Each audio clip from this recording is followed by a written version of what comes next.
बिस्मिल्लाहिर्रहमानिर्रहीम। अस्सलामु अलैकुम।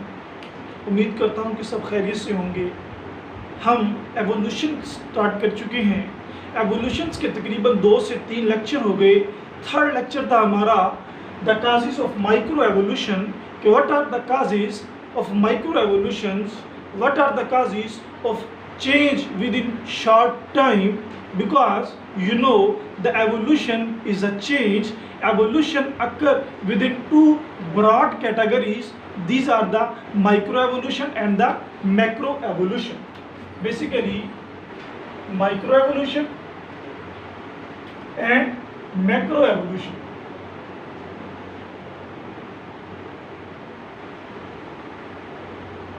Macroevolution,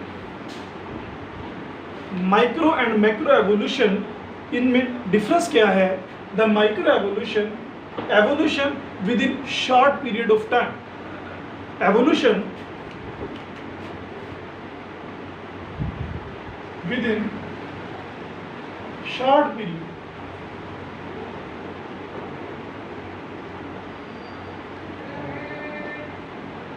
this is the micro evolution. Micro mean short, micro mean small, कम अरसे में एवोल्यूशन हो जाना, that is the micro evolution.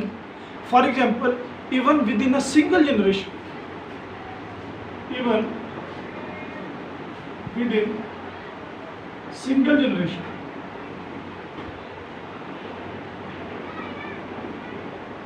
Single generation. तो ये है कॉन्सेप्ट माइक्रो एवोल्यूशन का। और macro evolution is a evolution on a large scale. Evolution on a large scale,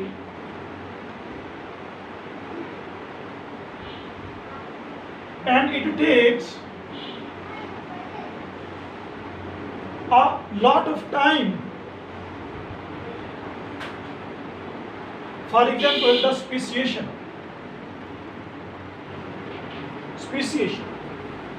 तो माइक्रो एवोल्यूशन की बेसिकली हमने पढ़नी है काजेस, लेकिन उससे पहले हमें पता हो कि what is micro evolution. Micro evolution change within a very short period of time. For example, from one generation to another generation. एक स्पीशीज में एक करैक्टर है और अगली स्पीशीज में वो न्यू करैक्टर आ गया, that is the micro evolution. तो एक स्पीशीज है और उससे अगली दूसरी स्पीशीज आ गई है, टोटली डिफरेंट स्पीशीज आ गई है, लेकिन with the passage of a lot of time, after a lot of time, it is the macro evolution, evolution on a large scale. And the example of the macro evolution is the speciation. Basically this is our concept. ठीक है, what is the evolution and what are the kinds of evolution, micro evolution, macro evolution, but here we only discuss about the micro evolution. And what are the causes of the micro evolution? तो causes of micro evolutions में आपको बताया गया था कि mutation is the cause of micro evolution, migration is the cause of micro evolution, genetic drift is the cause of micro evolution, non-random mating is the cause of the micro evolution, natural selection is the cause of the micro evolution। तो ये basically यहाँ तक हो गया जो हमने पीछे discuss करें। तो आज जो हम स्टार्ट करने जा रहे हैं वो बेसिकली है two main causes of the micro evolution, and these two main causes of the micro evolution are, first one is the migration and other one is the non random mating, non-random mating. Basically these are the two main causes of the microevolution. Now we discuss each and every type within very detail. First of all, we start with the migration. So what is the migration?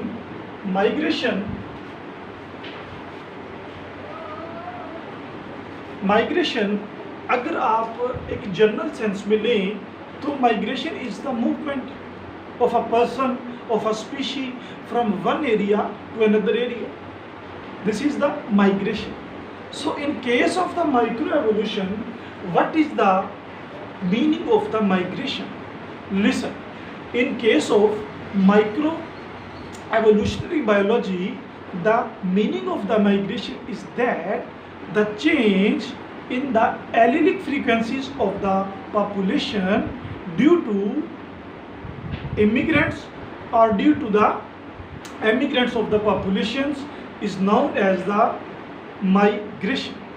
समझ आया कि the change in the allelic frequencies, the migration is the process that brings about change in the allelic frequencies by the influx of genes, okay, by the influx of genes या by the moving out gene from the gene pool. This is the basically migration. Migration basically क्या? It is a process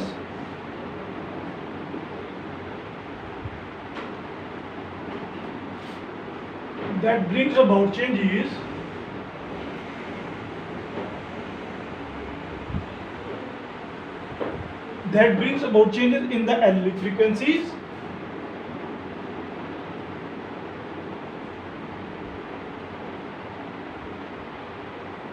in the allelic frequencies by the influx of gene, by influx or out of or moving out of gene. So basically it is a migration in case of the evolutionary biology. तो migration basically, इसको एक example से आपको समझाता हूँ, अगर नहीं समझी डेफिनेशन, अगर अच्छी तरह से नहीं समझ आई. एक पॉपुलेशन है, ठीक है, एक पॉपुलेशंस में इंडिविजुअल्स हैं, for example red individuals, another type of the population. ये क्या है? Population A, population A. और दूसरी पॉपुलेशन है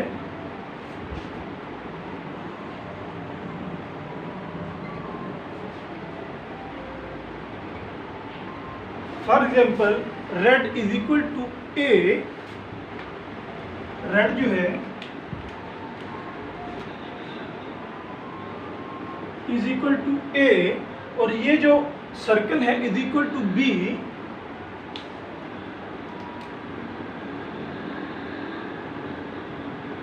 और ये डॉट जो है इज इक्वल टू द सी. ये डॉट जो है is equal to C.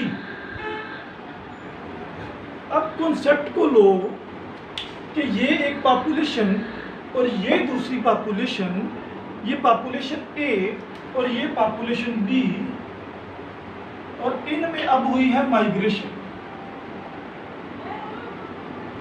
Migration किस तरह की कि ये इंडिविजुअल्स इस साइड पर मूव कर गया, ये इंडिविजुअल इस साइड पर मूव कर गया, तो हमारे पास जो न्यू पॉपुलेशन आएगी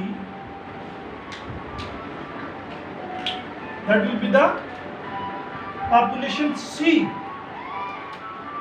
population C is the migrants population.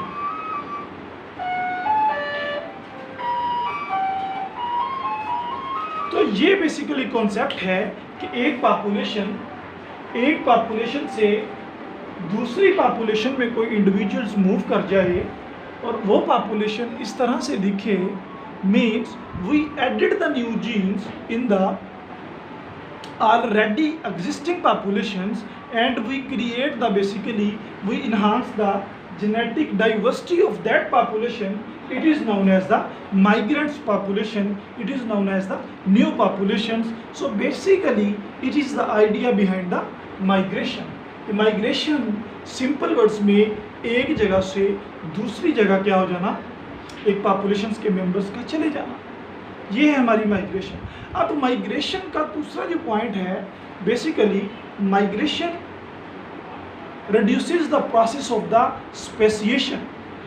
Migration speciations के प्रोसेस को होने से बचाती है, यानी कि माइग्रेशन की वजह से एक स्पीशीज़ दूसरी स्पीशीज़ में इवॉल्व नहीं हो सकती.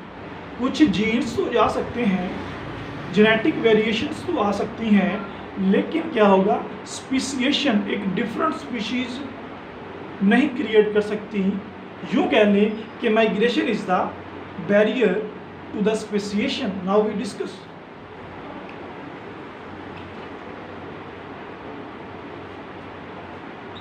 Barrier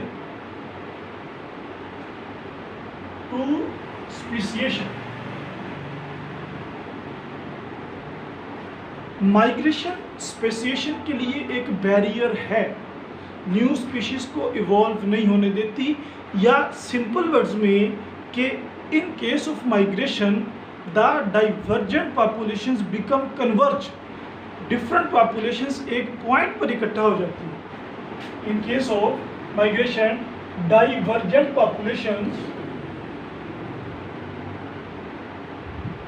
populations converge to a point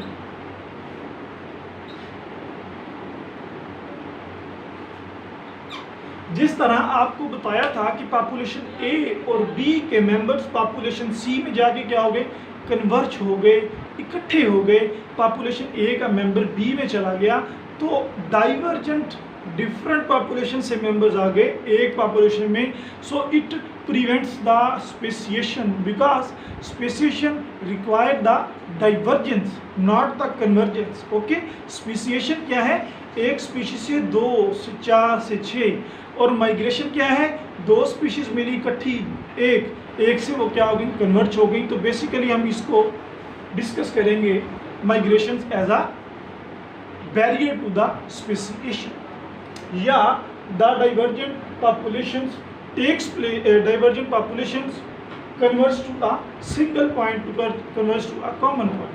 तो इसको देखते हैं, एक MN ब्लड ग्रुप की एग्जांपल लेते हैं। We take an example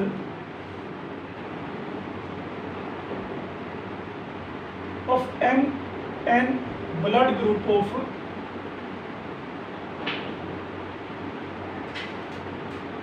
US people population। USA population MN blood group की एग्जांपल ली। अच्छा जी, यहाँ पर हम डिस्कस करेंगे 3 kinds of the persons. Basically first one are the waste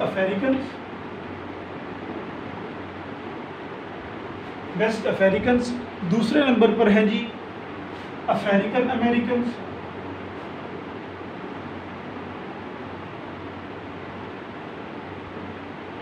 और तीसरे नंबर पे है यूरोपियन अमेरिकन। ये 3 तरह के पीपल पाए जाते हैं basically United states of America. ठीक है, अब जब MN ब्लड ग्रुप्स को लिया गया, वेस्ट अफ्रीकन्स और यूरोपियन अमेरिकन्स, ये बेसिकली आपको मैं बताता चलूँ कि ये थोड़ा सा डिफ़िकल्ट लगेगा अभी, ठीक है, उसके बाद मैं आपको इसकी पूरी डिटेल बताने वाला हूँ। तो ये 3 तरह के ब्लड ग्रुप्स थे, West African, African, European American. इनमें MN ब्लड ग्रुप की जो एलिलिक फ्रीक्वेंसीज देखी गई, MN ब्लड ग्रुप बेसिकली एक जीन का पेयर इसको कंट्रोल करता है, 2 अलील्स कंट्रोल करते हैं, एक अलील M को और दूसरा अलील N को कंट्रोल करता है। तो वेस्ट अफ्रीकन में जब M की फ्रीक्वेंसी देखी गई, ठीक है, M की फ्रीक्वेंसी देखी गई, तो ये थी 0.474। एक में से 0.474 को जब माइनस करोगे तो वो फ्रीक्वेंसी आ जाएगी N की 1 माइनस 0.474। ठीक है, लेकिन हमने फोकस करना है सिर्फ और सिर्फ M पे फॉर द बेटर अंडरस्टैंडिंग। अब M की फ्रीक्वेंसी 0.474 थी, और यूरोपियन अमेरिकन में जो M की फ्रीक्वेंसी थी वो क्या थी, 0.507। अब मैंने इसको क्यों छोड़ा है अफ्रीकन अमेरिकन को, अफ्रीकन अमेरिकन इन पीपल्स के जो सैंपल्स थे ब्लड ग्रुप के, उनमें MN ब्लड ग्रुप की जो फ्रीक्वेंसी थी वो थी 0.484। अब अगर आप गौर से इसको समझें तो वेस्ट अफ्रीकन की 0.474, यूरोपियन अमेरिकन की 0.507 और इसकी अफ्रीकन अमेरिकन पीपल की जो MN ब्लड ग्रुप की एलीलिक फ्रीक्वेंसी है वो इन बिटवीन है वेस्ट अफ्रीकन के और यूरोपियन अमेरिकन के इन बिटवीन है। तो अगर आपको इतना समझ आ गया तो अब सुनिए, 1916 से 1970 में एक माइग्रेशन हुई, वेस्ट अफ्रीकन की माइग्रेशन हुई किधर, नॉर्थ की तरफ, किधर, नॉर्थ की तरफ। यूरोपियन अमेरिकन की माइग्रेशन हुई किधर, नॉर्थ की तरफ। यानी कि ये दोनों पीपल्स, वेस्ट अमेरिकन पीपल, इन्होंने माइग्रेट किया अफ्रीकन अमेरिकन वाली प्लेस पे और यूरोपियन अमेरिकन ने माइग्रेट किया इस साइड पे। अब इसको अगर आप गूगल में देखोगे तो ग्रेट माइग्रेशन का नाम या फिर ब्लैक माइग्रेशन का नाम या फिर नॉर्थवर्ड माइग्रेशन का नाम दिया जाता है। Basically what is the concept, ये कि दोनों तरफ से पीपल्स मूव किए नॉर्थवर्ड की तरफ और वहाँ पर पीपल्स जब इकट्ठे हुए, अफ्रीकन थे तो अफ्रीका, यूरोप में रहने वाले अमेरिकन थे तो अमेरिका, तो इन पीपल्स को नाम दिया गया अफ्रीकन अमेरिकन क्योंकि ये दोनों के कॉम्बिनेशन से इकट्ठे हुए और इन दोनों की क्या थी, MN ब्लड ग्रुप की एलीलिक फ्रीक्वेंसीज इन बिटवीन थी, किसके, वेस्ट अफ्रीकन के और यूरोपियन अमेरिकन के इन बिटवीन। तो इससे आपने कंक्लूजन क्या निकाला, तो सुनिए, conclusion is that the intermediate allelic frequency indicates that the population in that area is moving from the both directions. Therefore, the allelic frequencies of the West American is intermediate between the West and the European American. उम्मीद है समझ आ गई होगी। या फिर यूँ समझ लें कि नेचुरल सिलेक्शन ने यहाँ पर ऑपरेट नहीं किया और वेस्ट यूरोपियन अमेरिकन को फुल चांस मिल गया माइग्रेशन का, तो ये माइग्रेशन कर गए अफ्रीकन अमेरिकन की तरफ। बेसिकली इनकी माइग्रेशंस थी किसी हिंड्रेंसेस की वजह से, पहले तो इकोनॉमिक की वजह से कि इकोनॉमिक तबाह थी, तो इन्होंने सोचा कि हम इकट्ठे होकर अपनी इकोनॉमी को डेवलप करते हैं। तो इनकी माइग्रेशंस की वजह से और कुछ रिस्ट्रिक्शंस भी थी, ठीक है, उसमें वो बहुत काफ़ी डिटेल आ जाती है। इनको रहने की अच्छी तरह से आज़ादी नहीं थी बल्कि सेपरेशंस थी, तो ये माइग्रेट किए, माइग्रेट करके एक पॉइंट पर आ गए, नॉर्थ पॉइंट पर आ गए और इस वजह से इनकी जो फ्रीक्वेंसीज थी वो भी इन बिटवीन हो गई इन दोनों के, क्योंकि पीपल इधर से मूव करके भी आए थे, इधर से मूव करके भी आए थे। That is why the allelic frequencies are intermediate of the African American and this is the concept of the migration. And what is the conclusion again, the two populations gene, two populations alleles, इससे population से alleles और इस population से alleles क्या हो गए, converge, क्या हो गए, converge, 2 points से एक point में मिल गए, that is the converge and this conversion is due to the migration. So it is the concept that the migration is the barrier to speciation and divergent populations converge to a single point. Okay, clear. Now we move to the next step, migration, ठीक है, immigration हो या emigration हो, it produces the genetic variations, produce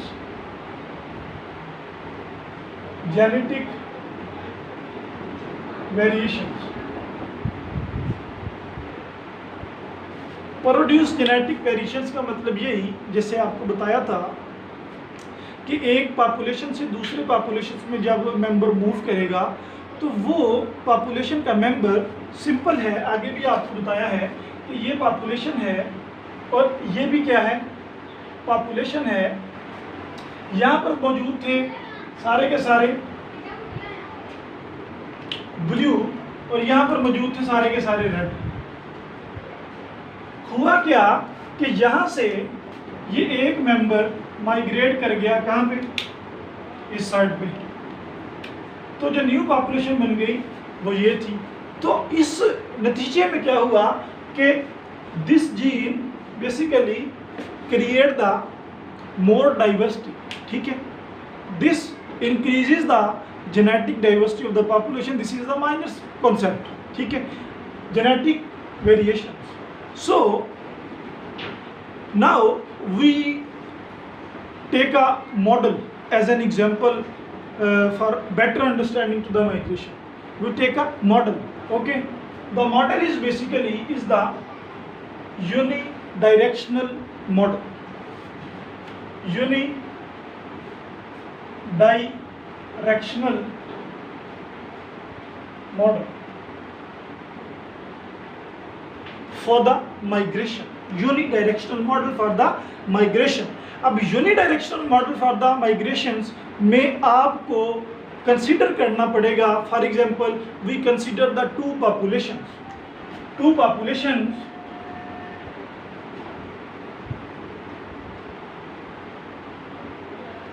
populations and from the two population we consider a single gene pair, we consider a single gene. We consider a single gene and you know the gene has two allele, and one allele is the capital A and other is the small a. We denote the capital A in the Hardy-Weinberg equilibrium by the P and A with the Q. नहीं समझ आई? Population ली दो populations में एक gene ले लिया, ठीक है, एक एक जीन लेकर उनके एलील्स देखे तो जी P + Q, ओके। अब हमने फाइंड क्या करना है, we find the basically delta P क्या, delta P is the change in the frequencies of A, delta P is the change in the frequency of A। Equation के मुताबिक, unidirectional model की equation के मुताबिक इसकी इक्वेशन क्या है, delta P is equal to m over √Pm minus P square bracket. Basically this is the equation of the unidirectional model. Here we talk about this equation इंशाअल्लाह। तो delta P basically is the delta P is P is equal to the frequency of A. Delta P is equal to the change in frequency of allele A. Okay, समझ गए हो ना कि P basically is equal to A है, okay. तो delta P basically change in the frequency of A because A is the dominant and P is used for donate to the dominant। अब delta P ये है और Pm क्या है, Pm पहले P देखते हैं, what is the P? P is the allelic frequency of dominant A, P is the allelic frequency of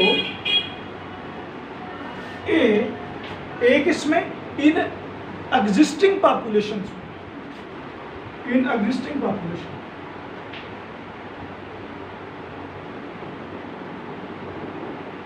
और Pm क्या है, Pm बेसिकली Pb इधर कैपिटल A को ही डिनोट करेगा, Pm होगा कि frequency of capital A which is move by the emigrants, जो immigrants आए हैं वो डोमिनेंट कितने लाए हैं, वो है Pm। Pm is the allelic frequency of capital A by immigrants।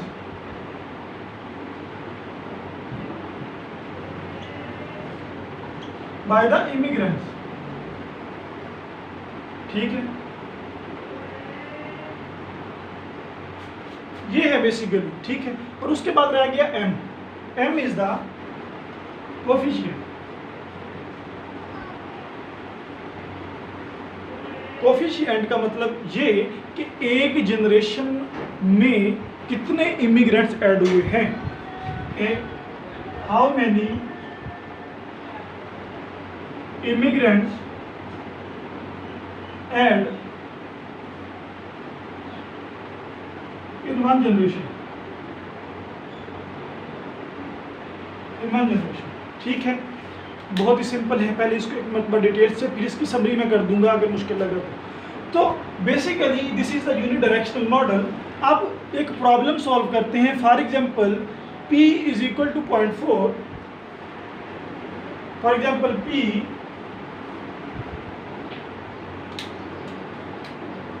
Is equal to 0.4 and PM is equal to 0.6।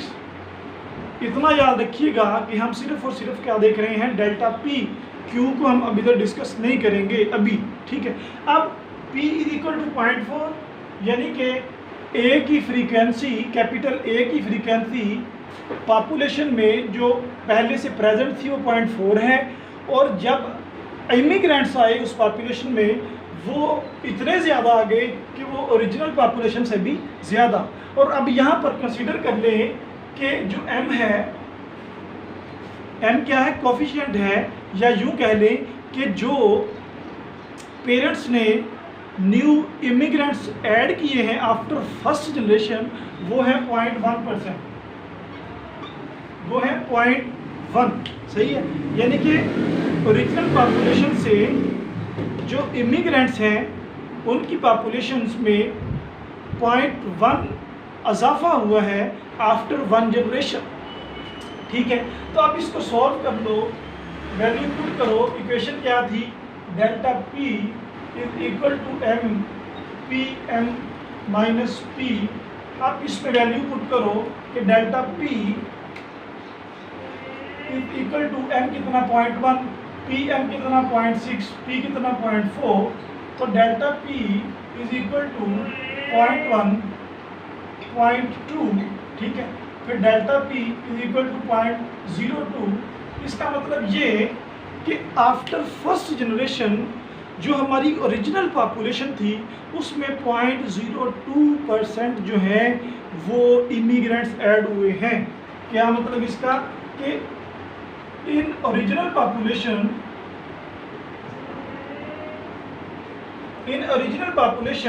there will be a 0.02% increase in the allelic frequencies by the immigrants। के 0.2 से allylic frequency क्या हो गई है, frequency change हुई, ठीक है। इसी तरह ये फर्स्ट जनरेशन थी। अब हम सेकंड जनरेशन को देखते हैं कि सेकंड जनरेशन में क्या, सेकंड जनरेशन में भी P is equal to delta P plus P, ठीक है। ये आ गई सेकंड जनरेशन, ये फॉर फर्स्ट जनरेशन, ये सेकंड जनरेशन। सेकंड जनरेशन में क्या कि P is equal to delta P 0.02 plus P 4, सही है, ये वाला P इज इक्वल टू 4। तो after first generation P is equal to 0.42 and so on with the passage of time, with the passage of time after generations the allelic frequency will be changed more and more. So that is why we can say कि migration can alter the allelic frequencies of a population। अब ये थोड़ा सा complex, इसको समझ करता हूँ मैं कि यूनिडायरेक्शनल मॉडल में दो पॉपुलेशंस थी, उन दोनों पॉपुलेशंस में हमने क्या ले लिया, एक एक जीन ले लिया। एक जीन के कितने एलील्स होते हैं, दो। For example allele dominant P और रिसेसिव Q। अब हम सिर्फ डोमिनेंट की बात करते हैं कि अगर डोमिनेंट में चेंज आए तो फिर क्या, माइग्रेशन की वजह से चेंज आए तो क्या फ्रीक्वेंसी चेंज होती है। तो अब हम डोमिनेंट को लेकर अगर देखें तो according to the unidirectional model dominant में change delta P change is equal to the PM minus P। तो इसमें ये सारा कुछ बताया कि what is the delta P। Delta P is the change in the frequency of A, M is the coefficient यानी कि कितने माइग्रेंट्स कितने न्यू इंडिविजुअल ऐड हो रहे हैं पॉपुलेशन में। और पी जो था, पी आपको पता था कि उस पॉपुलेशन में मौजूद डोमिनेंट एलील्स थे। और पी एम क्या था, जो नए इंडिविजुअल उस पॉपुलेशन में आए हैं बाय द माइग्रेशन। ओके, तो इसको हमने डिस्कस किया कि अगर P.4 हो, एग्जाम्पल है PM-6 हो, यानी कि एक पॉपुलेशन में P जो कि कैपिटल A है वो 0.4 हो और उसमें माइग्रेंट्स इतने आ जाएं कि वो ओरिजिनल से भी ज़्यादा हो जाएं, ठीक है, तो फिर क्या होगा कि माइग्रेंट्स 1% उनकी जनरेशन्स होगी, यानी कि 1% या 0.1 माइग्रेंट्स अगर फॉर एग्जांपल हमने कंसीडर कर लिए कि फर्स्ट जनरेशन में हैं, तो हम इसको किस तरह generation by generation sum up कर सकते हैं। तो हमने देखा कि फर्स्ट जनरेशन में उनकी वैल्यू सिर्फ पुट की, कुछ नहीं की, तो डेल्टा पी आ गया 0.02। सेकंड जनरेशन में हमने क्या देखा कि सेकंड जनरेशन में पी जो था, देख हम पी रहे हैं सिर्फ, सही है, डोमिनेंट पी जो था वो डेल्टा पी प्लस पी, ये सेकंड जनरेशन आ गई। और थर्ड जनरेशन में आप इसी तरह करते जाओगे कि P is equal to delta P plus P and plus P1 का जो आंसर आएगा उनको ऐड कर करके आप देखते जाओगे कि with the passage of time and generation after generation the frequencies of the alleles would be change due to the migration. Okay, तो बेसिकली ये हमारा था माइग्रेशन। और माइग्रेशन में आपको बता दिया मैंने कि किस तरह से बाइंडिंग होती है, कन्वर्जेंस होती है फ्रॉम द डाइवर्जेंस, ठीक है।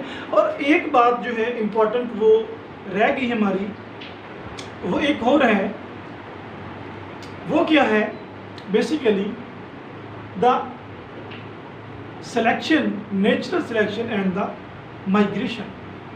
तो ये बेसिकली हम डिस्कस कर लेंगे सिलेक्शन वाले टॉपिक में, ठीक है, जो नेक्स्ट हमारा लेक्चर होगा उसमें हम डिस्कस करेंगे। तो migration basically from the MSc point of view it is a bigger concept. Okay, you start this concept with the movement of the organism from one place to another, then you talk about the what play role, how migration play roles for the barrier of speciation, then we discuss to the all steps in detail।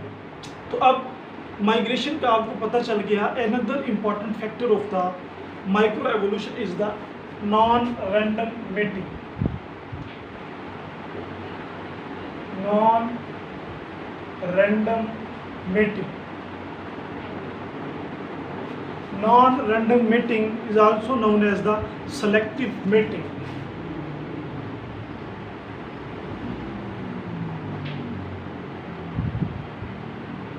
Selective mating. Non-random mating, basically how non-random mating brings about the allelic change in the allelic frequencies of the population। किस तरह से non random mating के ज़रिए से allylic frequencies में, genotypic frequencies में change आता है। So non random mating is the selective breeding, is a selective mating in which the some individuals, some prefer individuals या some individuals with the better characters would prefer to mate with the members of own like. इसमें कुछ individuals जो होते हैं, जो better characteristics वाले individuals होते हैं, वो अपने तरह के इंडिविजुअल्स को फाइंड आउट करते हैं और फिर उनके साथ करते हैं मेट, ठीक है।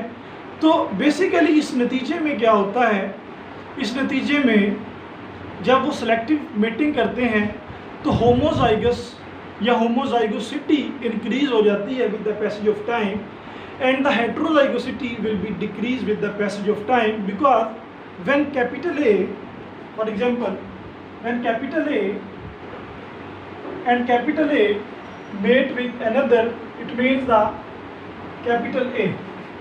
ओके, अगर capital A small A mate करेंगे तो उनके गैमीट्स बनेंगे कैपिटल ए और स्मॉल, और इसी तरह हमारी होमोजाइगोसिटी एंड हेट्रोजाइगोसिटी क्या रहेगी, मेंटेन। लेकिन नॉन रैंडम में होमोजाइगोसिटी क्या हो जाती है, increase with the passage of time and the heterozygosity decrease with the passage of time.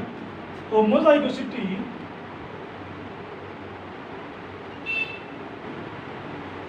increase with the passage of time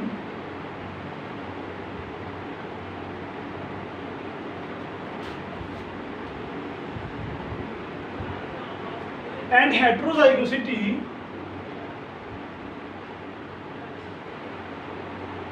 decrease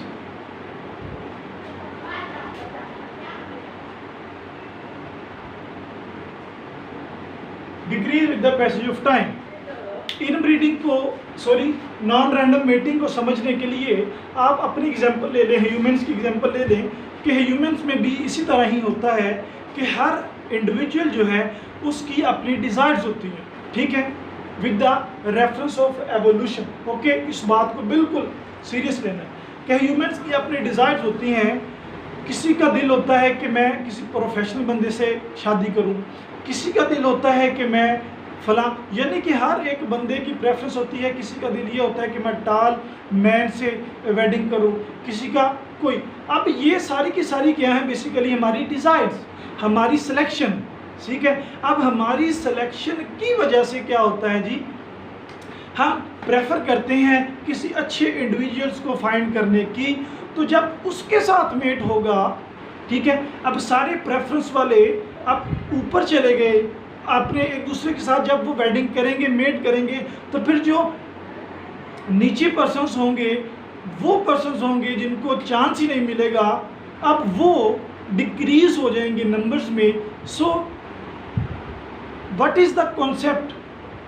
the concept is that there would be a disturb a balance of the Hardy Weinberg equilibrium. जब homozygous increase होते जाएंगे और heterozygous decrease होते जाएंगे, तो फिर ये equation जो हम पढ़ते हैं कि p square plus 2pq plus q square is equal to 1, यानी कि ये तीनों इक्वल होते हैं, तो ये वाली इक्वेशन हमारी फॉल्स हो जाती है।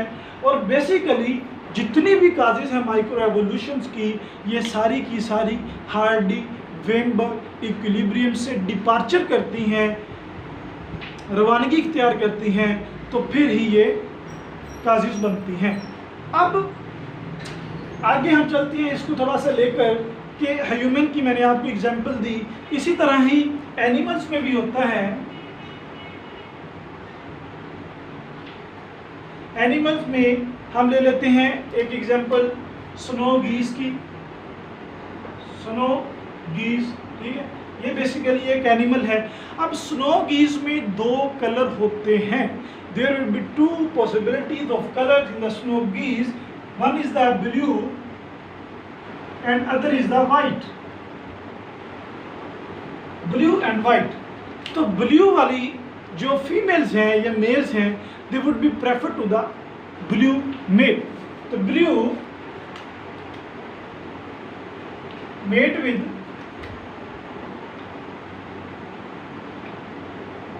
Blue and white mate with the white. तो जब ब्लू ब्लू के साथ मेट करे और वाइट वाइट के साथ मेट करे, तो आप बताओ कि होमोजाइगोसिटी इंक्रीज नहीं होगी? होगी। और जब होमोजाइगोसिटी इंक्रीज होगी तो हेट्रोजाइगोसिटी डिक्रीज नहीं होगी? होगी। फॉर एग्जांपल जैसे आपको ये बताया है कि ब्लू में गमीट्स हैं ब्लू के, ठीक है, और इधर जो ब्लू है उसमें भी गमीट्स ब्लू के। अब ये दोनों जब आपस में मेट करेंगे तो इनमें तो होमोजाइगोसिटी रहेगी, इनमें तो हेट्रोजाइगोसिटी आई कोई नहीं, ठीक है। अब अगर ब्लू ब्लू के साथ मेट करे, वाइट वाइट के साथ मेट करे, that is the non random mating, that is the selective mating that disturbs the balance of the Hardy-Weinberg equilibrium, and that is why they take departure from the Hardy-Weinberg equilibrium. तो ये snow गीज की basically example थी कि how they would be change in the allelic frequencies. अब हम बात करते हैं थोड़ी सी फॉरवर्ड कि कुछ इंडिविजुअल्स फिनोटिपिकली मेट में प्रेफरेंस करते हैं एक दूसरे के साथ। वो फिनोटिपिकली प्रेफरेंस क्या है? Basically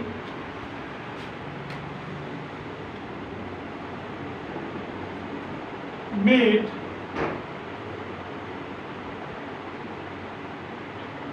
phenotypic preference। कुछ इंडिविजुअल्स मेटिंग करते हैं फिनोटिपिक कैरेक्टर के लिहाज से। फिनोटिपिक जैसा कि आपको बताया कि ब्लू के साथ फिनोटिपिक। अब इसको थोड़ा सा एलेबोरेट करने के लिए, ठीक है, अब मैं आपको बताऊंगा असोर्टेटिव mating.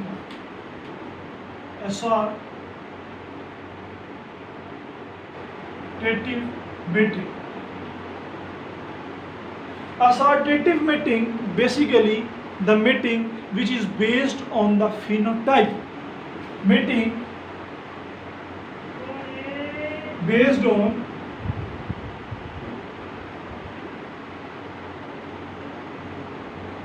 phenotype. This is the assortative mating. अब असॉर्टेटिव मेटिंग में जो फिनोटाइप के ऊपर बेस करती है, ये दो तरह की हो सकती है। एक तो पॉजिटिव असॉर्टेटिव भी हो सकती है और दूसरा नेगेटिव असॉर्टेटिव भी हो सकती है। पॉजिटिव भी हो सकती है और नेगेटिव भी हो सकती है। असॉर्टेटिव mating. What is the meaning of the positive and the negative assortative mating? Basically, in case of positive, individuals of likely phenotype prefer to mate. Individuals of likely phenotype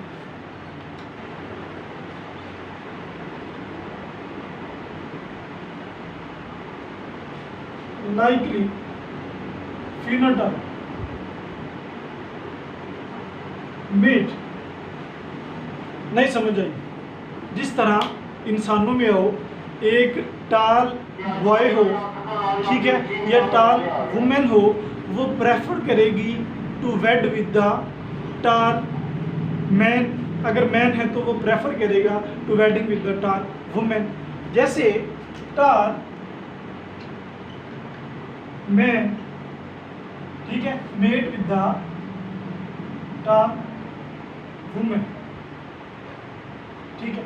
और इसी तरह अगर आओ कि short man mate with the short women, कि short जो होगा वो मेट करेगा शॉर्ट वुमेन के साथ, ठीक है। तो that is the positive, the phenotypically similar. Phenotypically उनकी रंगत भी ठीक है। इधर हम रंगत नहीं ले रहे, अब इधर हम ले रहे हैं basically height of the human. अब large mate with the large and the short mate with the short. This is the positive assortative mating. So what is the negative assortative mating? The negative assortative mating is that when larger mate with the shorter or the shorter mate with the larger. The larger man mate with the shorter woman and shorter woman mate with the larger man and vice versa, ठीक है। तो ये basically हमारा concept है non random mating. अब इंसानों से निकलकर एक और बात मैं आपको बताता हूँ पीकॉक्स की, जो कि बहुत इंटरेस्टेड स्टोरी है। अगर हम देखें तो non random mating basically is also occurred due to the female choice. Is also occurred due to female choice. Basically, it is a concept of sexual selection.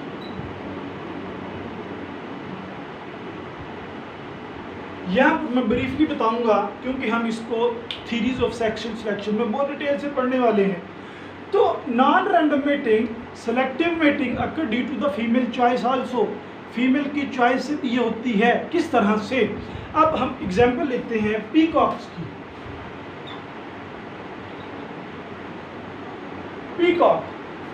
Peacock basically in case of the peacocks the female prefer to mate with the male which having a superficial characteristics, which having better characteristics, which having a large tail, which having a large fitness rate.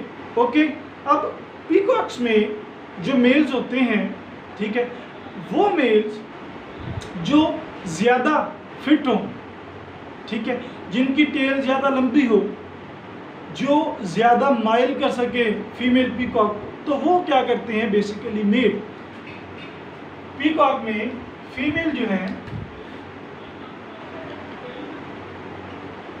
Met with fittest male. Female जब mate करेगी with the fittest male, हर एक female उधर उसकी, मैं पढ़ रहा था पूरी थ्योरी कि हर एक फीमेल्स उसकी चॉइस जो होती है वो एक फिटेस्ट मेल होता है, लेकिन उधर पॉपुलेशन में अनफिटेड मेल भी होंगे, मेल विद अनडेवलप्ड कैरेक्टर्स। लेकिन जब एक ही मेट होगा, यानी कि always females prefer to mate with the fittest male, तो फिर क्या होगा, फ्रीक्वेंसी जो है ऑफ फिटेस्ट मेल इंक्रीज हो। अब frequency of fittest male increase होगी तो फिर क्या होगा, frequencies of the unfitted male would be decrease. तो जो अनफिटेड होगा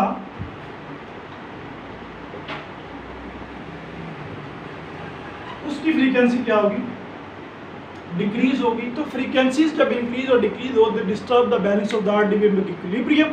सो that is why these are the other causes of the basically micro evolution. Okay, तो ये आपको बेसिकली एक कॉन्सेप्ट दिया है what is the non random mating. अब नॉन रैंडम मेटिंग को एज आपने एग्जाम्पल कॉट करना है सेक्सुअल सिलेक्शन वाला, जो कि इंशाल्लाह हम इसके बाद स्टार्ट करेंगे। पहले मैक्रो एवोल्यूशन करेंगे, मैक्रो एवोल्यूशन के बाद हम फिर सेक्सुअल सिलेक्शन की तरफ मूव करेंगे। तो ये बेसिकली आज हमने पढ़ी दो काजीज, ओके, एक माइग्रेशन और दूसरी आपके सामने नॉन रैंडम मेटिंग। तो इनको आपने अच्छी तरह से कर लेना है because it is very important from the exam point of view. तो आज तक के लिए अल्लाह हाफिज़, मिलते हैं फिर नेक्स्ट वीडियो में।